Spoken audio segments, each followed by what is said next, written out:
함께 보실 말씀은 신약성경 요한복음 14장 1절 한 절입니다.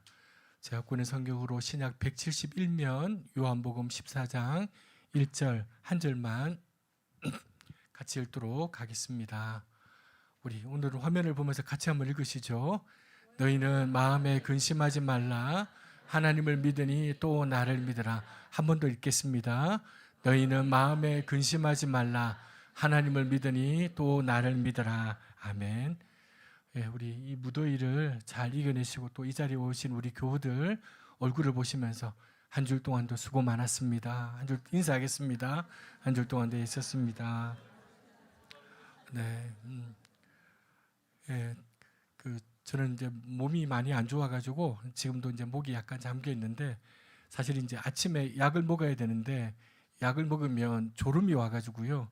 설교가 잘 안 될 것 같아서 아침 약을 안 먹었더니 더 몽롱한 것 같아요. 더 몽롱한데 그래도 정신 바짝 차리고 말씀을 잘 전하도록 하겠습니다. 여러분에게는 어떤 걱정과 근심이 있으십니까? 저도 가만 생각해 보면 걱정, 근심이 떠나갈 일이 없는 것 같아요. 지금 이제 우리 청소년들이 오늘 목포에 가 있는데 이제 조금 있으면 아이들 지금 예배 마치고 해변가 가거든요. 마음이 이제 조마조마한 거예요. 여러분은 아실지 모르겠지만 목사는 그런 마음이에요. 제가 이제 개척하고 지금까지 쭉 오면서 이제 아이들이 이렇게 같이 가도 다쳐도 우리 아이가 다치는 게 낫다는 마음이 들어요. 무슨 일이 생겨도 우리 아이가 일이 생기는 게 낫다 이런 마음이 들어요.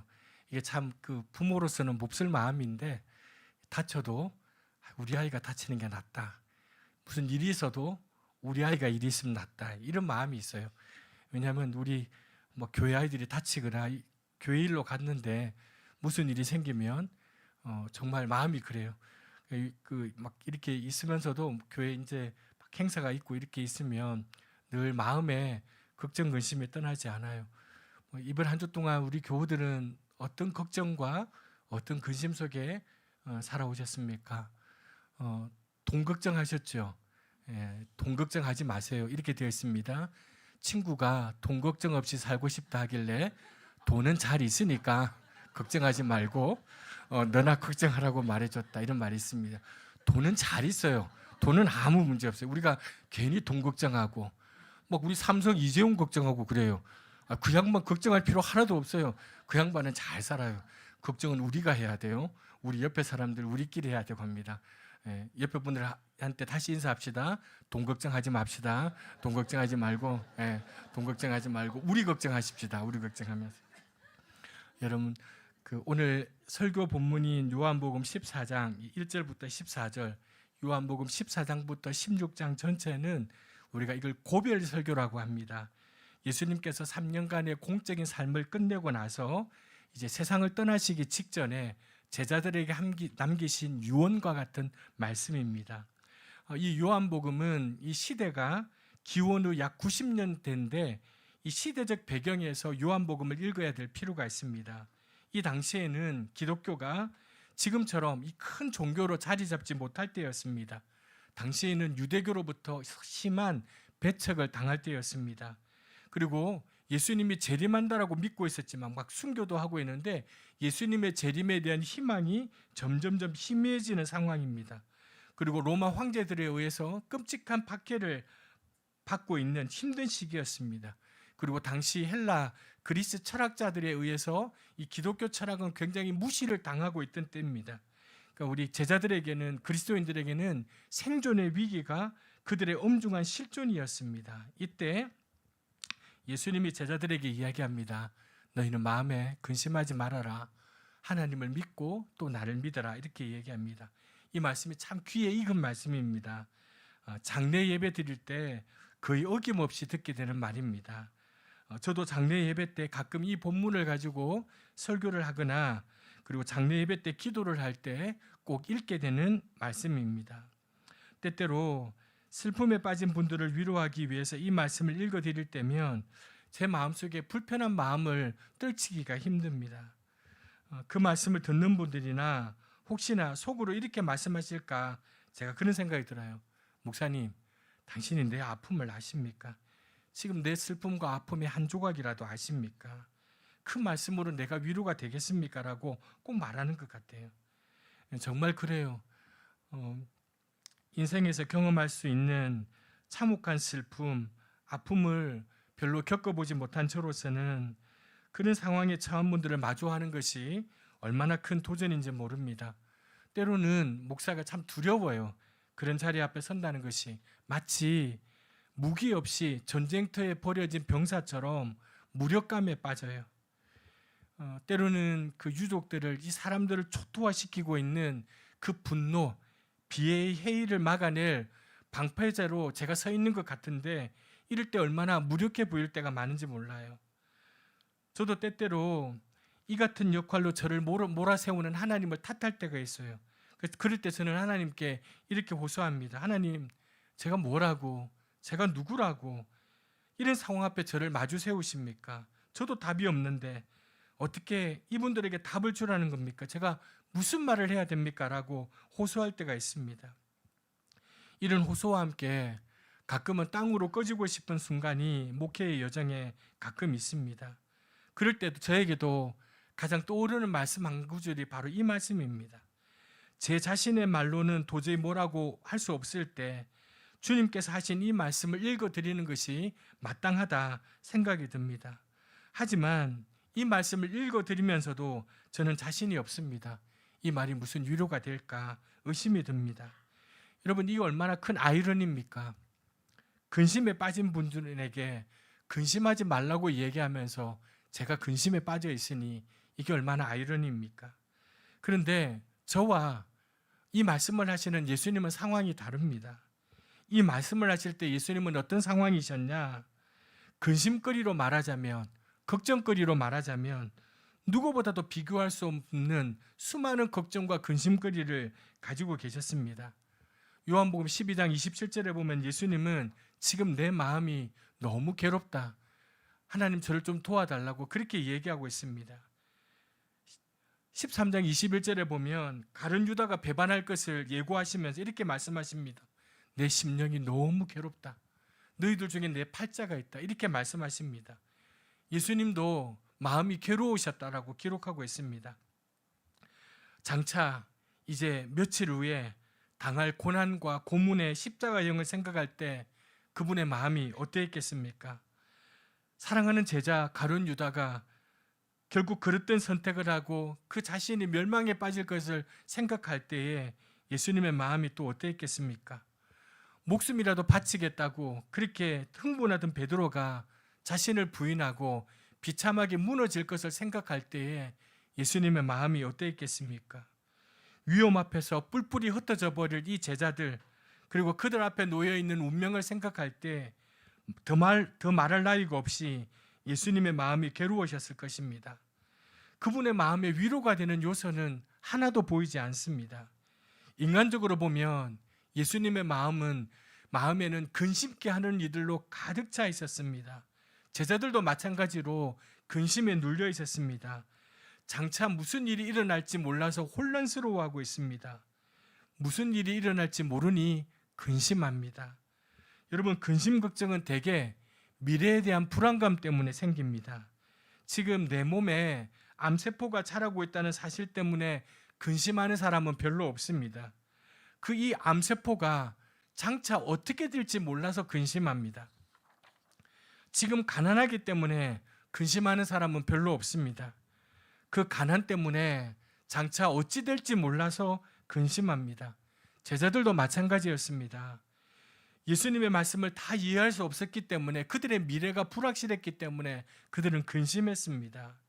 그 근심이 그들의 마음을 압도했습니다. 예수님이나 제자들이나 근심하는 것은 마찬가지였습니다. 아니, 근심케 하는 요소들로 따지자면 예수님이 훨씬 더 많이 근심거리를 가지고 계셨습니다. 그런데 예수님은 그 근심거리들 때문에 고통을 당하시기는 하셨지만 그것 때문에 마음이 흔들리지는 않았습니다. 여러분, 오늘 우리가 읽었던 너희는 마음에 근심하지 말아라는 말씀을 헬라어로 직역하면 이런 뜻이에요. 너희 마음이 흔들리지 않게 하라. 그래서 새한글 성경에 보면 너희 마음이 뒤흔들리지 않도록 하라라고 되어 있습니다. 마음이 아픈 것과 마음이 흔들리는 것은 차이가 있습니다. 여러분, 믿음이 성숙한 사람들은요, 대부분 마음이 여린 사람들이에요. 이 마음이 여리면요, 많이 아파해요. 마음을 많이 아파해요. 여러분, 많이 아파할수록 사랑할 수 있고요, 마음이 아프기 때문에, 사랑하기 때문에 더 기도할 수 있습니다. 사실은 여러분, 여기서 예수님이 괴로워하셨다는 말은 당신에게 그리고 제자들에게 일어날 일들을 생각하면서 아파하셨다는 거예요. 그 근심에 짓눌렸다는 게 보다는 예수님은 마음이 아프셨던 거예요. 아파하면서 기도하셨던 거예요. 그만큼 사랑하셨다는 뜻이에요. 그런데 그분의 마음은 흔들리지 않았어요. 아파는 했지만 흔들리지 않았어요. 반면 제자들의 마음은 미래에 대한 불안감 때문에 심하게 흔들렸어요. 이 차이예요. 근심에 빠졌어요. 근심은 믿음을 증발시킵니다. 근심은 생각을 마비시킵니다. 근심은 삶을 온통 뒤흔듭니다. 삶에 필요한 기본적인 기능들을 마비시키는 게 근심이에요. 여러분, 근심 걱정이 생기면 어떻게 돼요? 잠이 안 와요. 삶의 가장 기본적인 기능, 이걸 마비시켜요. 잠이 오는 것을 방해해요. 또 근심 걱정이 많으면 어떻게 돼요? 입맛을 잃어요. 소화 기능이 마비돼요. 뿐만 아닙니다.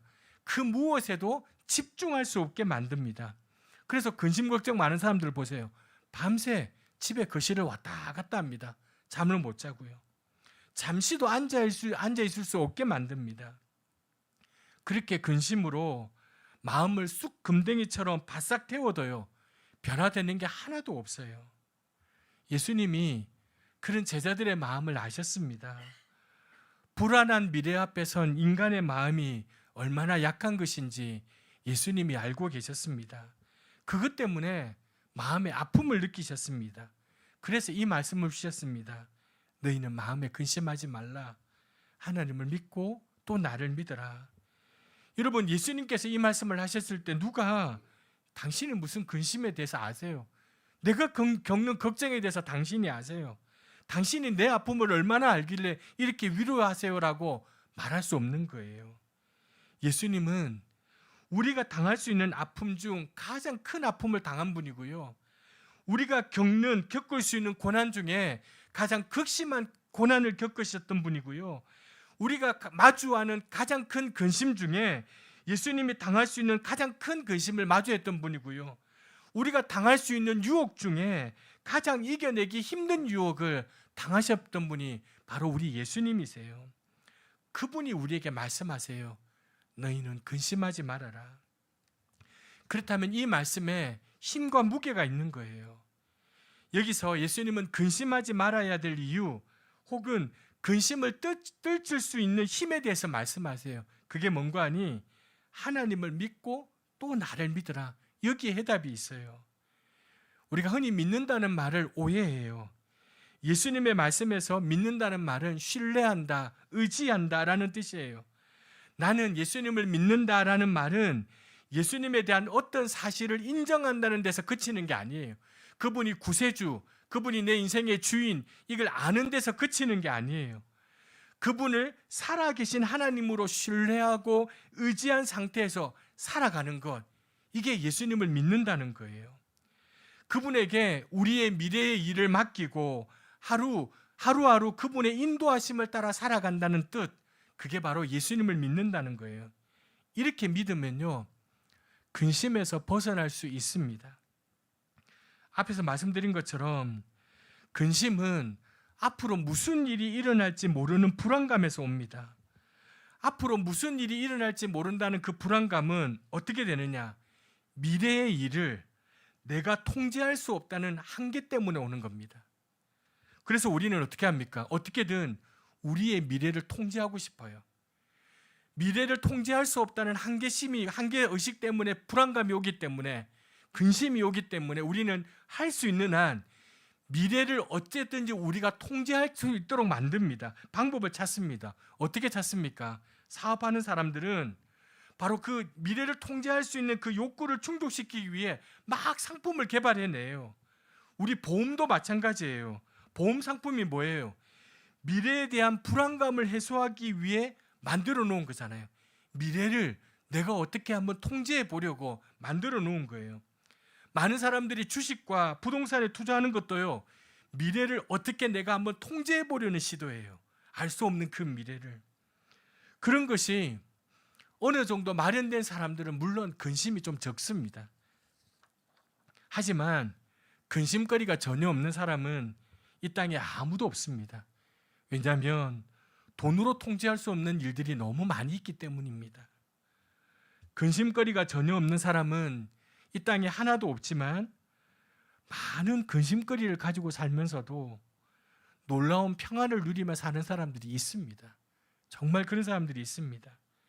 그 평안의 뿌리가 뭐냐면 나와 함께하는 하나님, 그 예수 그리스도를 의지하고 신뢰하는 믿음 때문에 평안을 누립니다. 오늘 본문에서 예수님이 그 기적 같은 평안을 보여주십니다. 외적인 조건으로 따져보면 아까도 말씀드렸지만 예수님이 그렇게 말씀하실 형편이 아니에요. 예수님은 누구보다도 위로가 필요한 분이에요. 근데 그분은 마치 아무 근심이 없는 것처럼 제발 너희들은 마음에 흔들리지 말아라, 마음에 근심하지 말라라고 제자들을 위로하고 계세요. 예수님이 평안하셨던 이유가 뭔가 하니 바로 여기에 있어요. 같이 한번 읽어보겠습니다. 예수께서 이르시되 빌립아, 내가 나를 알지 못하느냐? 나를 본 자는 아버지를 보았거늘. 빌립이 묻는 거예요. 아버지를, 하나님을 보여달라. 그때 예수님이 말합니다. 나를 본 자는 아버지를 본 자다. 이 말은 무슨 말이냐면 예수님은 날마다 그분 자신이 하나님을 보는 사람이었어요. 그래서 예수님을 본 사람은 하나님을 보는 사람이에요. 예수님이 아무 근심이 없는 사람처럼 평안할 수 있었던 이유가 뭐냐면 그분 스스로도 하나님을 전폭적으로 의지하고 신뢰하는 믿음이 있었다는 거예요. 바로 이게 예수님의 평안의 근원이었어요. 현재는 인간의 땅이지만 미래는 하나님의 땅이에요. 그러므로 여러분, 하나님을 의지하고 그분을 신뢰하고 그분의 이끄시는 길을 걸어가는 사람은요, 근심거리 속에 있지만 마음이 흔들리지 않습니다. 비록 지금은 고난 당할 수 있어요. 지금은 어려움을 당할 수 있어요. 질병이 있어요. 잠을 이루지 못할 정도로 억울한 일을 당할 수도 있어요. 평생을 짊어지고 가야 될 마음의 상처가 있어요. 그것이 우리가 살고 있는 이 땅의 현실이에요. 하지만 여러분 아십니까? 하나님께서는 우리 인간을 지으실 때 우리가 현실에서 당하는 모든 고난을 감당할 수 있도록 지으셨어요. 감당할 수 있도록 지으셨어요. 바울 사도가 이렇게 얘기해요. 세 번역 성경을 한번 읽어보겠습니다. 하나님은 신실하십니다.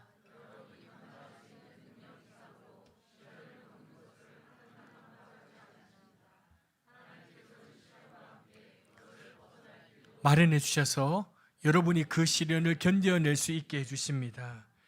여러분, 우리가 당하지 못하는 것은 현실에 겪는 고난이 아니에요. 현실에 겪는 고난은 하나님이 우리에게 감당할 수 있는 힘을 주세요. 근데 뭐를 우리가 못 감당하냐면 미래에 대한 불안감이에요. 미래에 대한 불안감.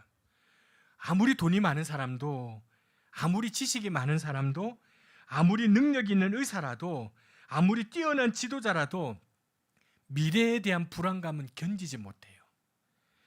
진실로 미래를 붙들고 있는 그 하나님을 믿고 의지하고 맡기며 살아가기까지는 우리 마음에 결코 평안은 있을 수 없어요. 절대 있을 수 없어요. 미래를 하나님께 맡기고 든든한 믿음 안에서 현재를 살아가는 것이 바로 믿음이에요. 그게 살아있는 믿음이에요. 여러분, 구약의 광야의 이스라엘 백성들이 하나님이 주시는, 매일 주시는 만나를 통해 배워야 될 믿음이 바로 이 믿음이었어요. 내일에 대한 근심은, 염려는 하나님께 맡기고 오늘 충실하게 살아가는 것, 이게 진실한 믿음이에요. 내일은 전적으로 하나님께 속해 있음을 믿어야 돼요. 내가 내 방법으로 내일을 보장하려는 것은 불신앙이에요. 불신앙이에요. 그건 절대로 우리를 보장해 줄 수 없어요. 내 손으로 마련해둔 안전책은 결국은 무너져요. 내가 내 힘으로, 내 생각으로 만들어 놓은 미래의 해결책은 언젠가는 무너져요. 내일에 대한 가장 확실한 안전책은 뭐냐? 오늘 하나님 안에 거하는 거예요. 오늘 하나님의 안에 거하면서 그분 앞에서 신실하게 걸어가는 것, 오늘의 주어진 것으로 감사하며 살아가는 것, 그게 내일에 대한 불안에 사로잡히지 않을 수 있는 이유예요. 그런 믿음이 현재도 바꿀 수 있고요, 현재를 바꾸기 때문에 미래를 바꾸어 나갈 수 있는 거예요. 여러분, 우리의 미래는 하나님께 속해 있어요. 그리고 그 하나님은 놀라운 사실은 우리의 행복을 우리보다 더 바라고 있다는 거예요. 그러므로 지금 우리의 걱정과 근심을 맡길 분은 하나님 한 분밖에 없습니다. 그분이 이끌어 가시는 대로 그냥 맡기고요, 그분의 사랑을 믿고 그분의 능력에 의지해서 하루하루 힘들지만 버티며 살아가면 됩니다. 그리고 그날 당하는 고난은요, 우리에게 이겨낼 힘을 주십니다. 오늘 여기 다 앉아있는 이유가 뭡니까? 그전에 그렇게 힘들었던 것 다 이겨내고 오늘 여기 앉아있는 거예요. 그때 6년 전에, 10년 전에, 몇 년 전에 그 어려움 못 이겨낼 줄 알았잖아요. 그 아픔 못 이겨낼 줄 알았잖아요. 근데 그거 이겨내고 오늘 우리 앉아있는 거예요. 그렇다면 오늘 당하는 이 어려움과 고난도요, 반드시 이기게 해주세요. 이길 힘을 하나님이 주세요. 문제는 뭔지 아세요? 내일이에요. 모레예요. 글피예요. 그것 때문에 우리가 막 불안해지고 근심에 빠져요. 근데 여러분, 미래는 우리 게 아니에요. 하나님 거예요. 하나님께서 알아서 하실 거예요. 우리는 다만 오늘 우리에게 주어진 책임을 다하면서 살아갈 뿐이에요. 저도 말은 이렇게 하지만 서두에서 고백했듯이 가끔 마음이 흔들려서 제 믿음이 온데간데 없어지는 순간을 너무 자주 마주쳐요. 가끔이지만 저도요, 이거 큰일 났다 라는 생각에 제 심장이 마치 고무줄에 묶인 물주머니처럼 축 처져 내릴 때도 있어요. 자주는 아니라 할지라도 때때로 저도 겁에 질린 원숭이처럼 제자리에서 서성거리는 제 자신을 발견할 때가 있어요. 그런 제가 여러분에게 무슨 자격으로 믿음에 대해 말씀드릴 수 있겠습니까? 다만 감사한 것은 그런 일들보다, 그런 힘들게 생각하고 근심에 빠지는 일들보다 더 자주 하나님께 모든 것을 맡기는 이 믿음을 통해서 그 무엇에도 흔들리지 않는 평안을 저도 가끔 경험하기 때문에 여러분들에게 이 말씀을 드리는 거예요. 앞에서 말씀드린 것과 같은 그런 경험을 저도 경험할 때마다 과거보다는 좀 더 자주, 과거보다는 좀 더 진실하게, 과거보다는 좀 더 깊이 하나님을 믿을 수 있겠다는 희망을 저도 가지곤 합니다. 이런 경험을 할 때마다 저는 생각해요. 미래는 하나님께 속한 것이고 하나님께서 신실하게 그분을 의지하고 따르는 사람들을 반드시 선대한다는 사실을 확인하게 됩니다. 그렇게 되면요, 하나님에 대한 믿음이 강해집니다. 실패와 낭만과 실망과 아픔이 없기 때문이 아닙니다. 그런 어둠 속에서도 더 가까이 다가오시는 하나님을 만나기 때문입니다. 사랑하는 교회 여러분, 요즘 여러분의 삶이 어떠십니까? 마음에 근심이 있으십니까? 그리고 그 근심의 이유가 무엇입니까? 오늘 여러분과 저의 그 근심의 뿌리를 환히 아시는 예수님의 말씀을 다시 한번 들으시고 여러분의 근심의 이유를 한번 따져보시길 바랍니다. 너희는 마음에 근심하지 말아라. 하나님을 믿고 또 나를 믿어라. 여러분, 참된 믿음에 이르시길 바랍니다. 여러분의 마음을 좀 여리게 하고 예민하게 하고 더 깊이 아파하게 하는 그 믿음, 그러나 미래의 주인이신 하나님을 의지함으로 결코 흔들리지 않는 평안을 이끌어오는 이 믿음, 그 믿음 안에 늘 거하시길 바랍니다. 혹시 오늘 이 설교를 들으면서도 오늘 저 주제는 나하고 상관이 없네 라고 생각하시는 분들이 혹 있으십니까? 별로 근심과 걱정이 없이 그것과는 상관없는 분들이 혹 여기 계십니까? 그렇다면 여러분이 걱정하고 근심하지 않는 그 평안의 이유가 무엇입니까? 만일 여러분의 평안의 이유가 돈이라면, 보험이라면, 자식이라면, 부동산이라면, 혹은 여러분의 그 평안의 이유가 여러분의 건강이라면 그 평안을 의심해 보시기 바랍니다. 그 평안으로는 심리도 못 갑니다. 여러분은 결국 그 평안에 의해서 배신당할 것입니다. 배반당할 것입니다. 우리를 끝내 배반하지 않는 참된 평안의 그 이유는 하나님 안에서, 예수님 안에서 찾으셔야 합니다. 오늘 본문의 14장의 후반부는 이렇게 기록되어 있습니다. 같이 읽겠습니다. 평안을 끼치노니 곧 나의 평안을 너희에게 주노라. 내가 너희에게 주는 것은 세상이 주는 것과 같지 아니하니라. 너는 마음에 근심하지도 말고. 여러분, 이 평안은 유별난 평안이에요. 특별한 평안이에요. 흔들리지 않는 평안이에요. 이 평안이 근심 걱정 많은 이 세상에서 여러분들에게 가득하시기를 주님의 이름으로 축원합니다.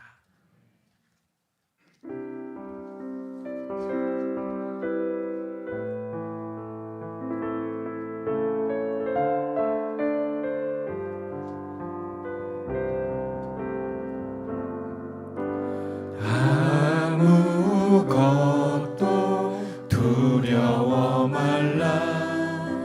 주 나의 하나님이 지켜주시네. 놀라지 마라. 겁내지 마라. 주님 나를 지켜주시네. 한 번 더 아무것도 두려워 말라. 아무것도 두려워 말라.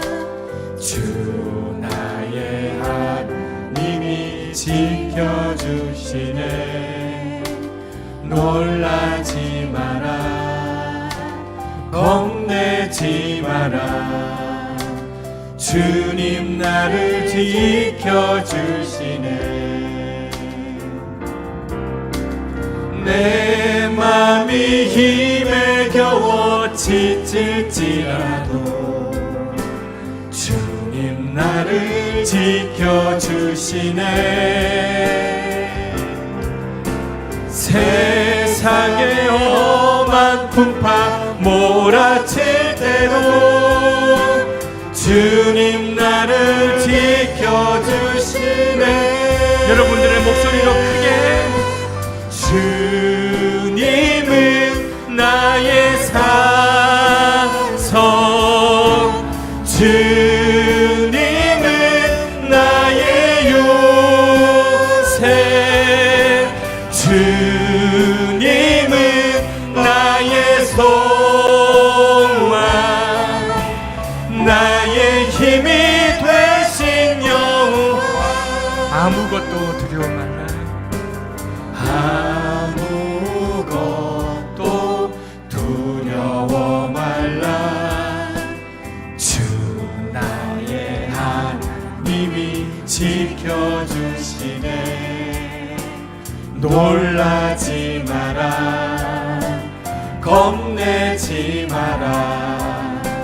주님 나를 지켜주시네. 내 마음이 힘에 겨워 지칠지라도 내 맘이 힘에 겨워 지칠지라도 주님 나를 지켜주시네. 그렇습니다.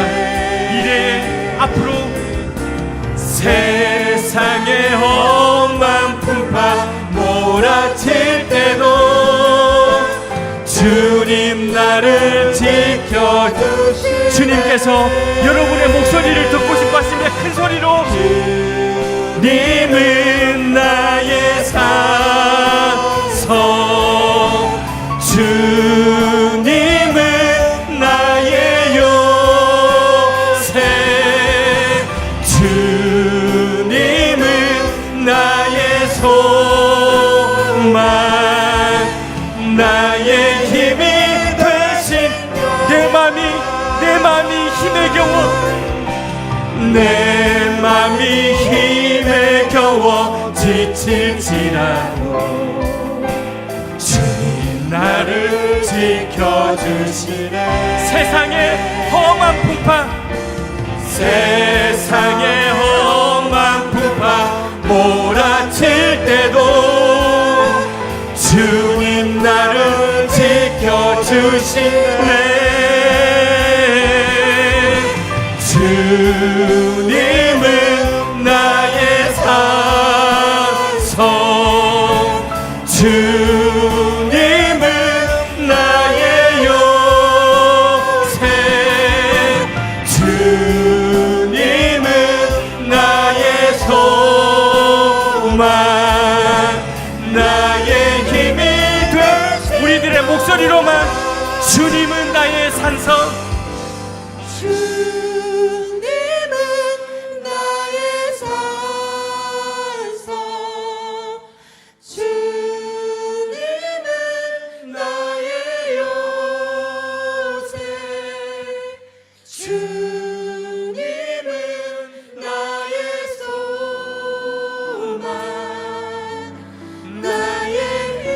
한 번 더 하나님 앞에 주님은 나의 산성이십니다.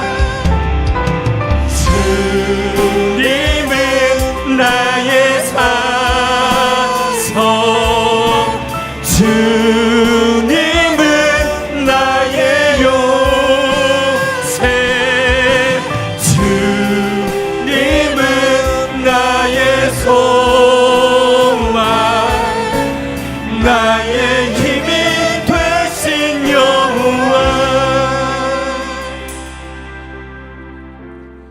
사랑하는 여러분, 우리는 많이 넘어집니다. 많이 절망하고 많이 실패합니다. 많이 좌절했고 많이 낙심했습니다.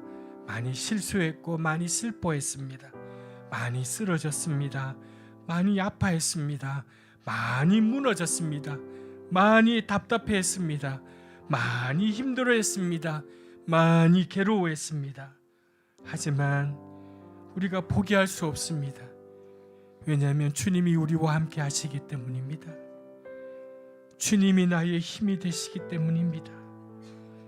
세상에서 일어나는 일들을 보면 절망할 수밖에 없습니다.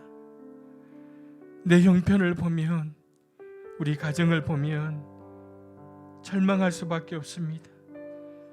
자녀들을 걱정할 수밖에 없습니다. 그러나 주님을 우러러 볼 때 희망의 빛이 발견됩니다. 땅 보면, 가정만 보고 있으면, 아이들 보고 있으면 희망이 없어요. 주님을 우러러 볼 때 희망의 빛을 발견합니다. 왜냐하면 우리 주님만이 모든 것을 새롭게 할 수 있기 때문입니다. 사랑하는 여러분, 이 시간 하나님 흔들리지 않겠습니다. 뒤흔들리지 않겠습니다. 주님을 믿기에 흔들리지 않겠습니다. 넘어지고 절망하고 실패하고 좌절하고 낙심하고 실수하고 슬퍼하지만 흔들리지 않겠습니다. 하나님, 이 믿음을 가지고 우리가 살아가게 해달라고 오늘 우리 주신 말씀 가지고 함께 같이 기도하겠습니다.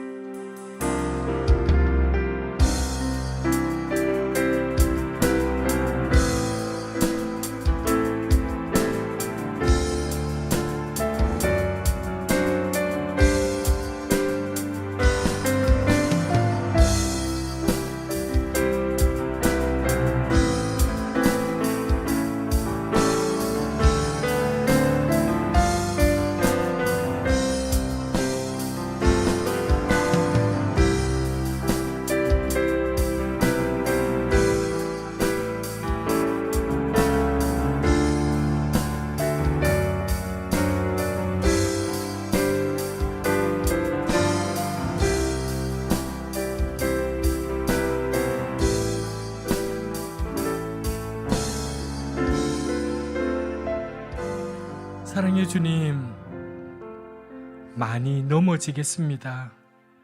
많이 절망하겠습니다. 많이 실패하겠습니다. 많이 좌절하겠습니다. 많이 낙심하겠습니다. 많이 실수하겠습니다. 많이 슬퍼하겠습니다. 많이 쓰러지겠습니다. 많이 아파하겠습니다. 많이 무너지겠습니다. 많이 답답해하겠습니다. 많이 힘들어하겠습니다. 많이 괴로워하겠습니다. 하지만 절대 포기하지 않겠습니다. 주님이 나와 함께 하시기에, 주님이 나의 산성, 나의 요새, 나의 소망, 나의 힘이 되시기에 절대 포기하지 않겠습니다. 하나님, 우리 마음이 흔들리지 않도록, 포기하지 않도록 주님 붙잡아 주옵소서. 예수님의 이름으로 기도합니다. 아멘.